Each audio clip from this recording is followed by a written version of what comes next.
जाने माने शिशु रोग विशेषज्ञ डॉक्टर अरुण शाह ने चमकी बुखार को लेकर सावधानी बरतने और उससे बचाव की जानकारी दी। साथ ही उन्होंने कोरोना वैक्सीन को लोगों से लेने की अपील की। देखिए, जैसा कि आपको जानकारी होगी कि राष्ट्रीय टीकाकरण कार्यक्रम के अंतर्गत गंभीर बीमारी 12 से 13 बीमारी जो गंभीर बीमारी है उसके विरुद्ध टीकाकरण का प्रावधान जन्म से लेकर के 10 साल तक के बच्चों को है।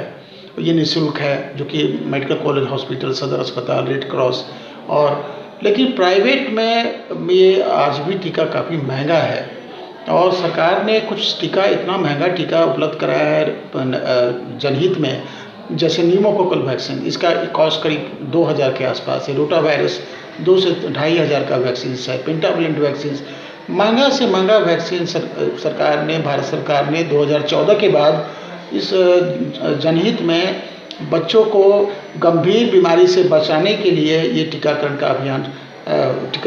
अभियान में इसको सप्लीमेंट किया है। और हम यहाँ मुजफ्फरपुर में मैं यहाँ पर 35-36 साल से कार्यरत हूँ। मुझे लगा कि हमारी सामाजिक जिम्मेवारी बनती है कि इस टीकाकरण अभियान को और भी गति देने के लिए प्राइवेट क्लिनिक में अभी शायद मुजफ्फरपुर में कोई नहीं दे रहे हैं, हमने ये शुरू किया है। डॉक्टर अरुण शाह फाउंडेशन हमारी एक चैरिटी ऑर्गेनाइजेशन है, जिसके मार्फत हम लोग राष्ट्रीय टीकाकरण के अंतर्गत दिए जाने वाले सभी टीका हम लोग निःशुल्क देंगे। इसमें हमको कॉपरेशन मिला है स्टेट इम्यूनाइजेशन ऑफिसर्स का, डिस्ट्रिक्ट इम्यूनाइजेशन ऑफिसर्स का, सिविल सर्जन्स का। तो हम इस काम को लगातार करते रहेंगे और इस काम को करने में से निश्चित रूप से टीकाकरण अभियान में तेज़ी आएगी। पूरा हम लोग कोल्ड चेन मेंटेन करेंगे, पूरा मतलब कि हम लोग इस बात का प्रिकॉशन लेंगे। हम हर चीज़ में किसी भी तरह का कोई भी तरह की मतलब कि शॉर्टकमिंग्स या ढिलाई हम नहीं रखेंगे। आप एक डॉक्टर के नज़रिए से कई बार कई तरीके की चीज़ें रिसर्च हुआ, काफ़ी कारणों का पता लगाने के लिए तमाम तरीके की बहस इस पर हुई और कई चीज़ें निकल कर सामने आई। मोटे तौर पर जो गार्जियन हैं, जो अभिभावक हैं, उनको क्या ध्यान देना चाहिए और कैसे इस चीज़ से बचा जाए, और अगर कोई अफेक्टेड हो तो सर्वप्रथम उसको क्या करना चाहिए, ये बड़ा इम्पोर्टेंट है। देखिए, हम लोग ने मोटे तौर पर ये पाया है, जो भी रिसर्च है, कि ये बीमारी कुपोषित बच्चे में होती है। जो पोषित बच्चा है, शहर का ही हो या गांव का ही है, गांव का बच्चा अगर वेल नरिश्ड है, कुपोषण का शिकार नहीं है, तो उसको बीमारी नहीं होती है, भले वो गर्मी ज़्यादा क्यों नहीं हो।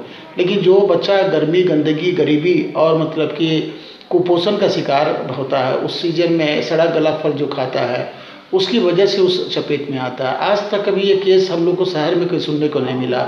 हम लोग अपना सारा बचपन, अपनी ज़िंदगी सीजनल फल खा करके गुजारे हैं, कभी किसी तरह की कोई बात नहीं है।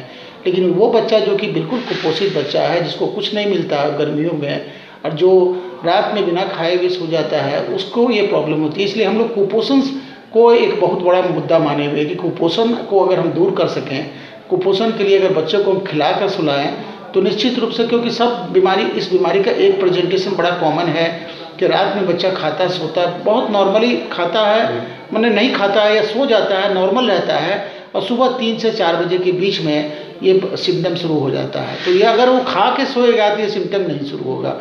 इसलिए कुपोषण इसकी मूल जड़ है।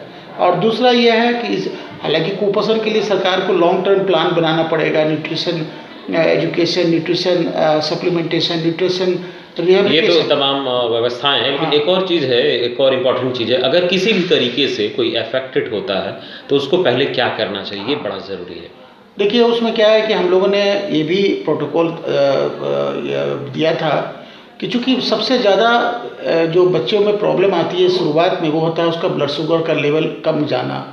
तो जब रक्त में शुगर की कमी, हाइपोग्लाइसीमिया जिसको कहते हैं, वो अगर हम लोग की सरकार ने मतलब कि पीएचसी में व्यवस्था भी की कि ग्लूकोमीटर से उसका ब्लड शुगर मेजरमेंट करके और 10% डेक्सट्रोज इन्फ्यूजन किया जाए, तो आपको जानकर आश्चर्य होगा कि ऐसे बच्चों में जिसको कि इमीडिएट ट्रीटमेंट मिलता है, वो 2 से 3 घंटा में बिल्कुल नॉर्मल हो जाता है। जितना डिले होता है उतना ही वो चक्रव्यूह में फंसता चला जाता है।